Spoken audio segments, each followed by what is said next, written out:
Hi guys, welcome back to an episode of DB Cars itself, and today's episode I'll be reviewing the GetGo Suzuki Swift. So let's dive straight to this video right now. Alright then, so yeah, this is basically the Suzuki Swift from GetGo itself. Let me just start off with the damages wise. So basically there isn't any damages for this car itself as of what I'm saying right now, because the car is still brand new. So yeah, overall this car is finished in this very nice cherry red color. I'm not too sure what the official color is, but it looked actually stunning for this color for this car itself, which I really like a lot. And if anyone wondering where the petrol tank is, well, it's on the left side of the passenger side. So basically this is where the fuel tank is. To access it, just need to press on it. Okay, you need to press there's a button in the driver's side which could access it, which I'll show you guys later on. Right now I'll just show you guys the rear of the trunk. So trunk space to access it, just very simple. Just basically there's this tile out right here on the rear bumper itself, which can show you guys where the latch is. So just basically just press on that and it should pop right open. So just like that. So basically this is the trunk space of the Suzuki Swift. Yeah, that's basically what I say. So the button is very small, just this pill shaped button right here, which usually some button, if I can say, is much bigger, but for the Swift itself, it's just a very small button right here which you can press on it to access the trunk. So yeah, basically once inside it, there isn't, I would say, luggage space wise not really that big, because it's a small compact hatchback car itself, so hence storage space wouldn't be the best. But technically if you were to compare to its rival, there would definitely be much more space itself. But I think alternatively, if you want to have more space or you want to stack your item vertically, you can actually technically remove this partial shelf right here. We just remove the strap on either side itself, and maybe you can put it somewhere, or maybe leave it at home, or yeah, place somewhere that can put it for the time being to load more stuff.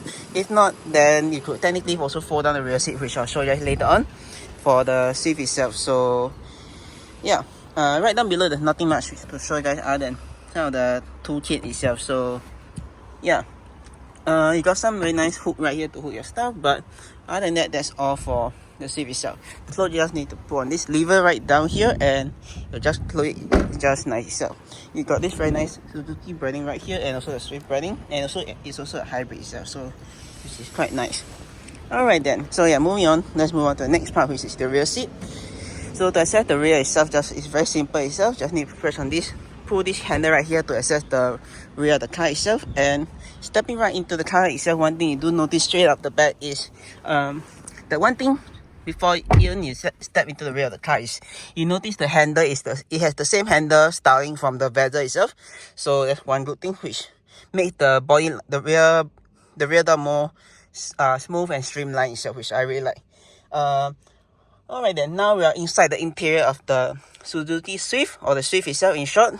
Basically this is what it looked like. One thing right off the bat I don't think I really like is you got this black plastic right here, which I feel somewhat really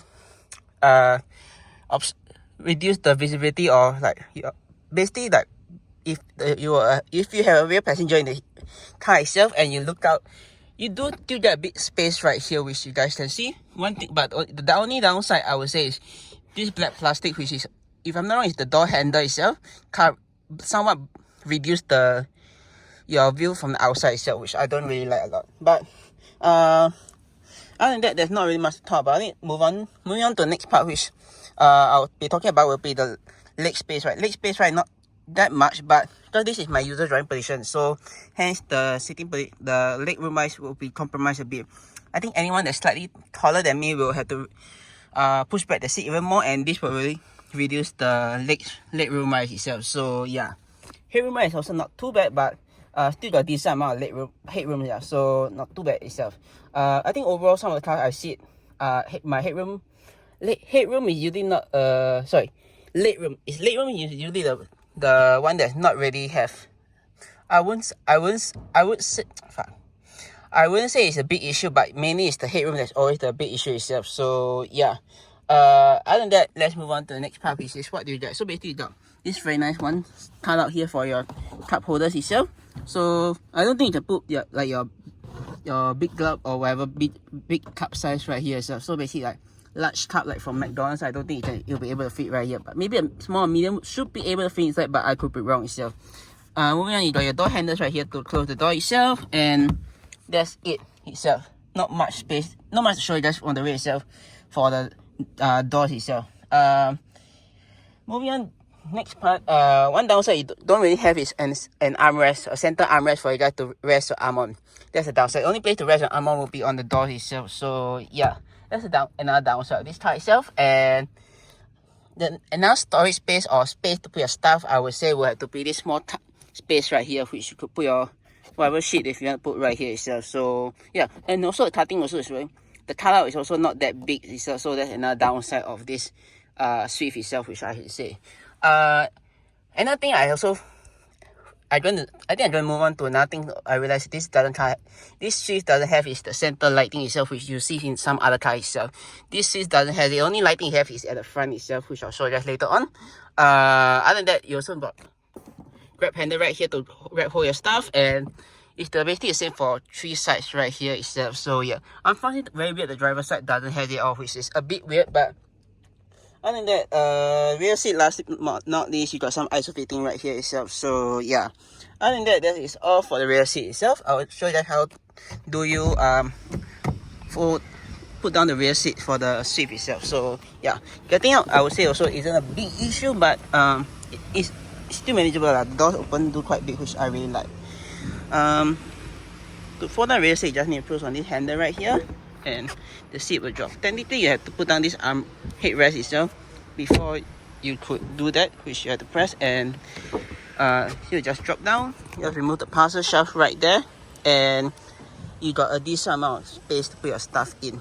Another downside I noticed is you got this thing right here that's blocking your things. If let's say you want a very big item, there might be a small jet right down below it, because this is not really flush with the rear of the seat itself. So yeah, alright, then now let's move on to the front of the car itself.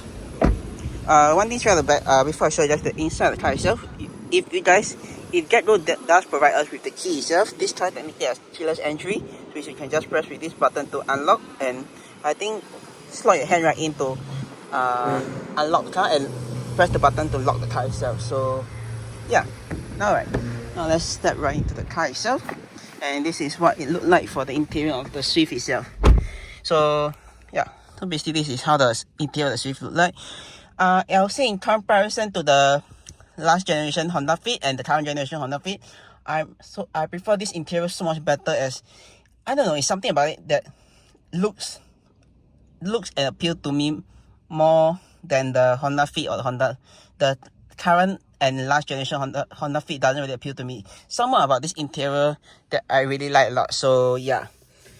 Alright then, now let's move on to the storage space. Storage space, the only space you can put your stuff is with this glove box right here.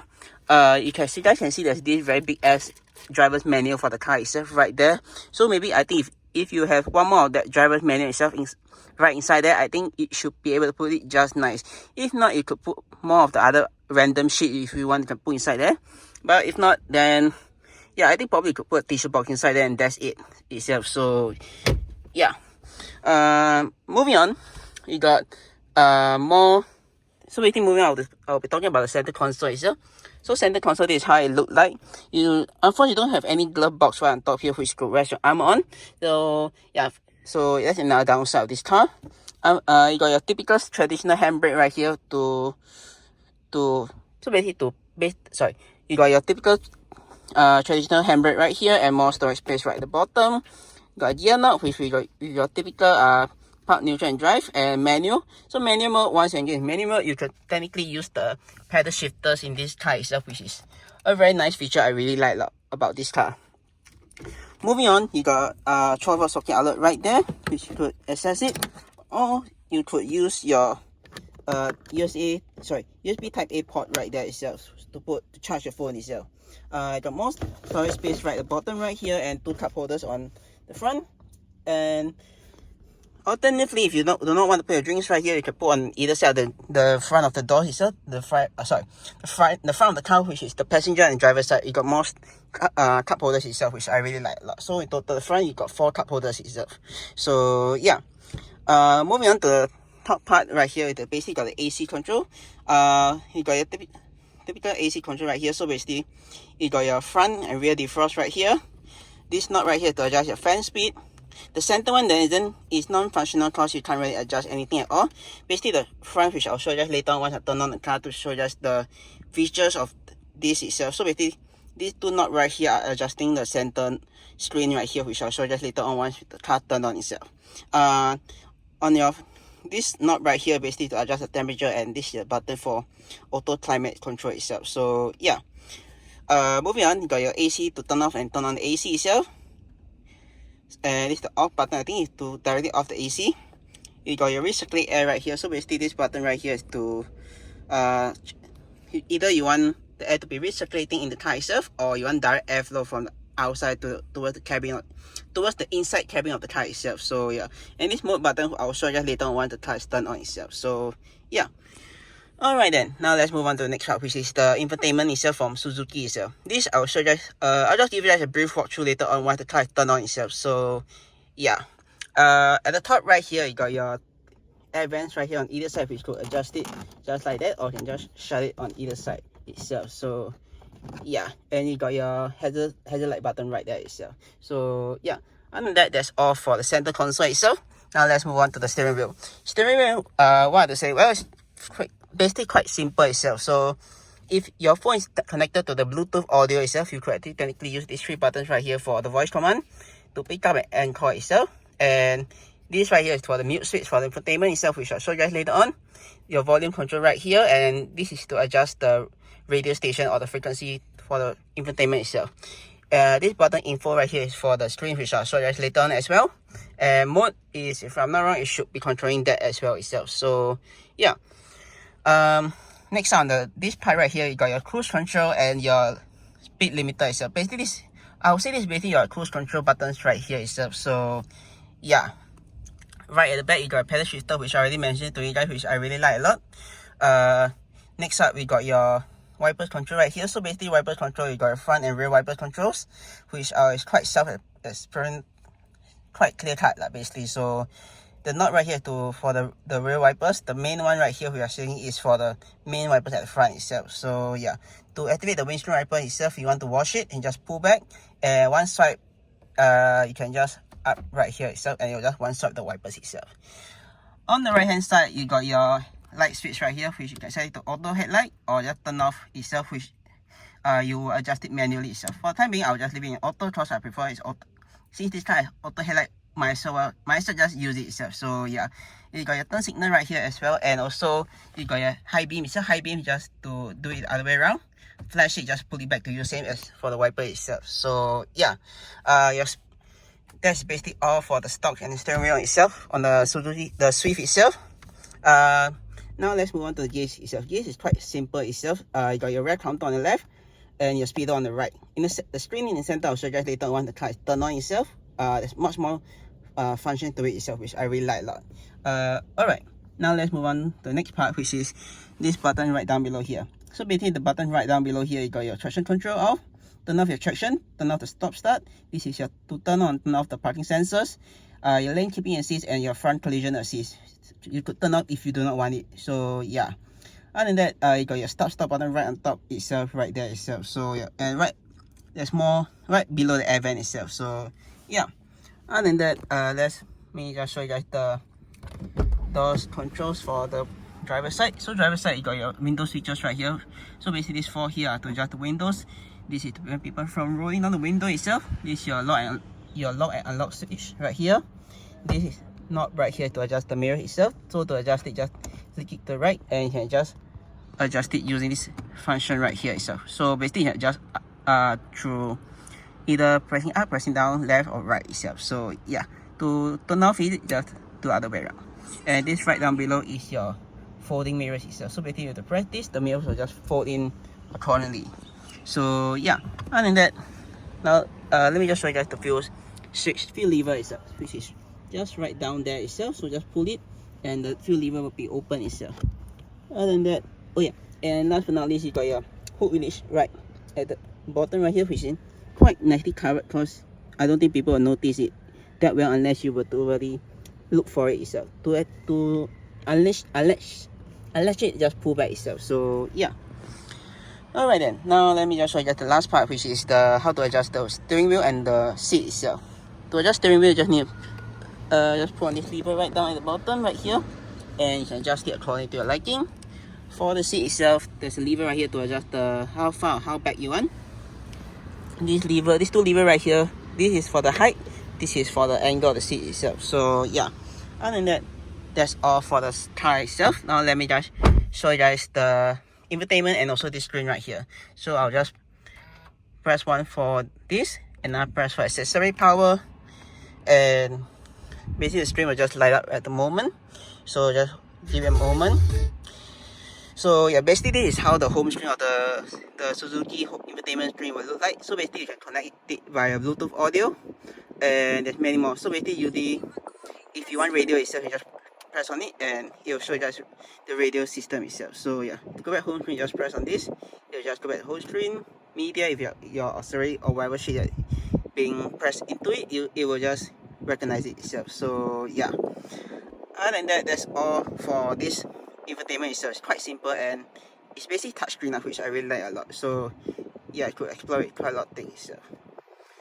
Alright then, now let's move on to the next part, which is this center thing, which I mentioned to you guys earlier on. So if you guys want to adjust any of this function right here, is through this knob on either side, or this mode button right here. So basically you have to press mode, you guys can see that it will just adjust on how the airflow is blowing towards you itself. So yeah, and if you want to adjust the fan, just adjust it this way. Temperature is also adjusted this way itself. So yeah, other than that, that's for the center console. Let me just show you the center, the screen in the center right now. So basically by default, I think anyone that basically you'll just show off wherever you last left off itself. So if I were to press on the info button right here, you can see it will cover up or move on to the next page, which one press for remove the speedo, another press you can see your fuel consumption, another press for your this I'm not too sure what it is, but you can just figure out by yourself. You got your driving time, whatever things this is, your idle time, and yeah, basically quite a lot of information itself. And this is your clock, the G-force, whatever shit thing, your power and torque. So basically this, if you step on the accelerator itself, there will be some it will show you just some of the infographic itself. So yeah, let me see, I can just turn on the car for you guys. So yeah, so basically now the car is in park. So yeah, you can see this is what it looks like. Alright, next up, got more of the infotainment right here. So they see this is your accelerator and brake. If I press on the brake, you can see the graphic that's being shown right to you there. If I remove the brake, it will just show off that accelerator. It will just show that itself. So yeah, and this is the more of the screen right here, and back to your speedo itself. So yeah, that's all for this itself. And once you turn off, it just show you guys all the other things you want to know about it itself. Other than that, I got more from got these two very small button dials right here, which could this dial right here will mainly adjust the center itself. This I think will just adjust the odometer itself, which I could be wrong, but yeah, other than that, I don't really have much to say really. Other than show you just some last few bits of the car itself, which we got your sun visors right here with the very nice mirror, and the same for the other side as well, mirror. Unfortunately, there isn't any light itself, cause